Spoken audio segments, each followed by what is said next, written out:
ముందు క్లాసులో మనం గుణింతం ఎలాగ ఏర్పడుతుంది, గుణింతం అంటే ఏమిటన్న దాన్ని నేర్చుకున్నాం కదమ్మా. అయితే ఈ రోజు అనాగుణింతం గురించి నేర్చుకుందాం. అనాగుణితం ఏ విధంగా ఏర్పడిందో చూద్దాం. అయితే గుణింతం ఎలా ఏర్పడుతుందని నేర్చుకున్నాం మనం. అచ్చుల యొక్క గుర్తులు హల్లుల మీదకి వచ్చి చేరితే గుణింత రూపం అనేది ఏర్పడుతుందని నేర్చుకున్నాం. అచ్చుల యొక్క గుర్తులు అంటే గుణింతం గుర్తులు ఏ హల్లు మీద అయితే చేరుతుందో ఆ హల్లు యొక్క గుణింతం ఏర్పడుతుంది. ఈ రోజు మనం అనాగుణింతం గురించి నేర్చుకుందాం. అనా యొక్క మొదటి రూపం నాకి పొల్లిస్తే ఇన్, నాకి పొల్లిస్తే ఇన్. ఇన్ అనే హల్లుకి ఆ అనే అచ్చు వచ్చి చేరితే ఆ యొక్క గుర్తు తలకట్టు. ఆ యొక్క గుర్తు ఏంటమ్మా? తలకట్టు. అంటే అనాకి తలకట్టు ఉండదు కాబట్టి మనం అనా ఎలా ఉందో ఆ విధంగానే రాయాలి. అనాకి తలకట్టు అనేది ఉండదు. అనాకి పొల్లిస్తే ఇన్. ఇన్ అనే హల్లుకి నా అనే హల్లుకి ఆ అనే అచ్చు వచ్చి చేరితే ఆ యొక్క గుర్తు దీర్ఘం. ఆ యొక్క గుర్తు ఏంటమ్మా? దీర్ఘం. అంటే అనాకి దీర్ఘం ఇస్తే నా అవుతుంది. నా అనాకి దీర్ఘం ఇస్తే నా అవుతుంది. నాకి పొల్లిస్తే ఇన్. అనా అనే హల్లుకి ఈ అనే అచ్చు వచ్చి చేరితే ఈ యొక్క గుర్తు గుడి. ఈ యొక్క గుర్తు ఏంటమ్మా? గుడి. అంటే అనాకి గుడిస్తే నీ అవుతుంది. అనాకి గుడిస్తే నీ అవుతుంది. అనాకి పొల్లిస్తే ఇన్. నా అనే హల్లుకి ఈ అనే అచ్చు వచ్చి చేరితే ఈ యొక్క గుర్తు గుడి దీర్ఘం. ఈ యొక్క గుర్తు ఏంటమ్మా? గుడి దీర్ఘం. అంటే అనాకి గుడి దీర్ఘం ఇస్తే నీ అవుతుంది. అనాకి గుడి దీర్ఘం ఇస్తే నీ అవుతుంది. అనాకి పొల్లిస్తే ఇన్. అనా అనే హల్లుకి ఊ అనే అచ్చు వచ్చి చేరితే ఊ యొక్క గుర్తు కొమ్ము. ఊ యొక్క గుర్తు ఏంటమ్మా? కొమ్ము.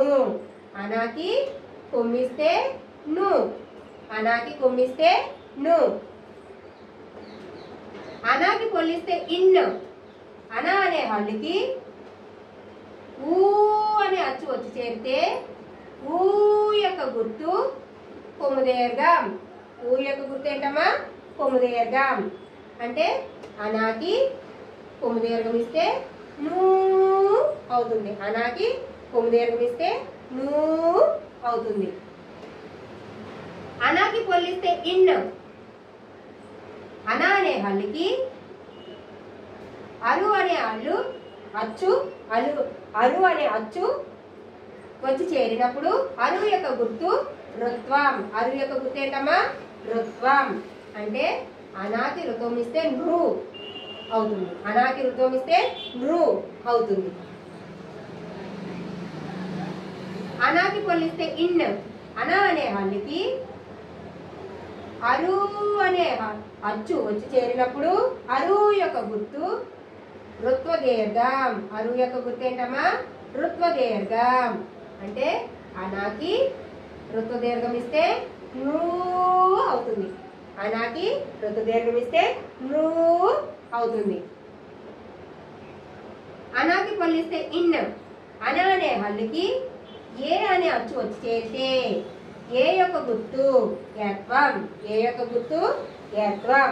అంటే అనాకి ఏత్వం ఇస్తే నే.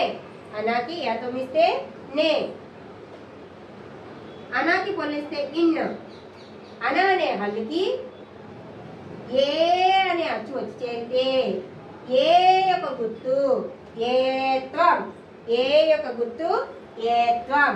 అంటే అనాకి ఏత్వం ఇస్తే నే అవుతుంది. అనాకి ఏత్వం ఇస్తే నే అవుతుంది.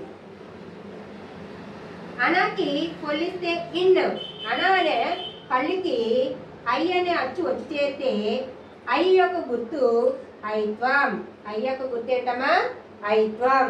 అంటే అనాకి ఐత్వం ఇస్తే నై అవుతుంది. అనాకి ఐత్వం ఇస్తే నై అవుతుంది. అనాకి పొల్లిస్తే ఇన్. అనా అనే హల్లుకి ఓ అనే అచ్చు వచ్చి చేరితే ఓ యొక్క గుర్తు ఓత్వం. ఓ యొక్క గుర్తు ఓత్వం. అంటే అనాకి ఓత్వం ఇస్తే నో, అనాకి ఓత్వం ఇస్తే నో. అనాకి పొల్లిస్తే ఇన్. అనా అనే హల్లికి ఓ అనే అచ్చు వచ్చి చేరితే ఓ యొక్క గుర్తు ఓత్వం. ఓ యొక్క గుర్తు ఏంటమ్మా? ఓత్వం. అంటే అనాకి ఓత్వం ఇస్తే నో అవుతుంది. అనాకి ఓత్వం ఇస్తే నో అవుతుంది. అనాకి పొల్లిస్తే ఇన్. అనా అనే హల్లికి అవు అనే అచ్చు వచ్చి చేరితే అవు యొక్క గుర్తు ఔత్వం. అవు యొక్క గుర్తు ఏంటమ్మా? ఔత్వం. అంటే అనాకి ఔత్వం ఇస్తే నౌ. అనాకి ఔత్వం ఇస్తే నౌ అవుతుంది. నెక్స్ట్ అనాకి పొల్లిస్తే ఇన్. అనా అనే అక్షరానికి అమ్మ అనే అక్షరం వచ్చి చేరితే అమ్మ యొక్క గుర్తు సున్నా. అమ్మ యొక్క గుర్తు ఏంటమ్మా? సున్నా. అంటే అనాకి సున్నా పడితే నమ్ అవుతుంది. అనాకి సున్నా పడితే నమ్ అవుతుంది. అనాకి పొలిస్తే ఇన్. అనా అనే హల్లుకి అహా అనే అక్షరం వచ్చి చేరితే అహా యొక్క గుర్తు విసర్గ. అహా యొక్క గుర్తు విసర్గ. అంటే అనాకి విసర్గ ఇస్తే నా హా అవుతుంది. అనాకి విసర్గ ఇస్తే నా హా అవుతుంది. ఈ విధంగా మనకి అనా గుణితం అనేది ఏర్పడింది. అనా అనే హల్లు మీద గుణితం గుర్తులు వచ్చి చేరడం వల్ల మనకి అనా గుణితం అనేది ఏర్పడింది. ఓకేనమ్మా? చూసారు కదా అనా గుణితం ఎలా ఏర్పడిందో. అనా అనే హల్లు మీద ఏమొచ్చినాయి? గుణితం గుర్తులు వచ్చి చేరాయి. కాబట్టి అనా గుణితం అనేది ఏర్పడింది. ఓకేమో ఒకసారి మనం అనా గుణితం అనేది ఒకసారి మళ్ళీ చూద్దాం. చూడండి అమ్మా. అనా, అనాకి దీర్ఘం ఇస్తేనా, అనాకి గుడిస్తేని, అనాకి గుడి దీర్ఘం ఇస్తేని, అనాకి కొమ్మిస్తేను, అనాకి కొమ్ము దీర్ఘం ఇస్తేను, అనాకి ఋత్వం ఇస్తేన్రు, అనాకి ఋతు దీర్ఘం ఇస్తేన్రు, అనాకి ఏత్వం ఇస్తేనే, అనాకి ఏత్వం ఇస్తేనే,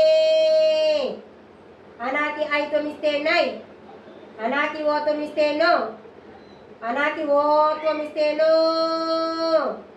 అనాకి ఔత్వం ఇస్తే నౌ, అనాకి సున్నా పెడితే నమ్, అనాకి విసర్గ ఇస్తే నహ.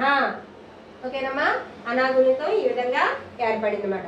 అయితే మీకు ఈ వీడియో నచ్చినట్లయితే లైక్ చేయండి, షేర్ చేయండి, అలాగే సబ్స్క్రైబ్ చేయండి అమ్మా. మరిన్ని వీడియోల కోసం బెల్ సింబల్ని యాక్టివేట్ చేసుకోండి.